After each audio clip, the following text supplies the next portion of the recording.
کابل یو ځل بیا یوې درنې چاودنې ولړزاوه. په سلامونه هرکلی کوم که غواړئ چې بشپړ معلومات ترلاسه کړئ نو تر پایه راسره اوسئ. د کابل ښار د 12مې امنیتي حوزې اړوند ارزان قیمت سیمه کې په یو مرسډیز موټر کې تر چاودنې وروسته اورلګېدنه رامنځته شوې ده. د کابل د امنیه قومندانۍ ویان خالد زدران وایي د لومړنیو معلوماتو په اساس په دغه پیښه کې 4 کسان وژل شوي او یو شمېر نور ټپي شوي دي. نوموړي زیاته کړه چې سیمې ته د بررسۍ ټیمونه استول شوي چې وروسته به یې بشپړ معلومات شریک شي.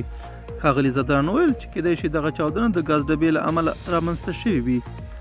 دا زموږ نننی چمتو شوی مطلب. تر بیا ښه وخت او ښې چارې.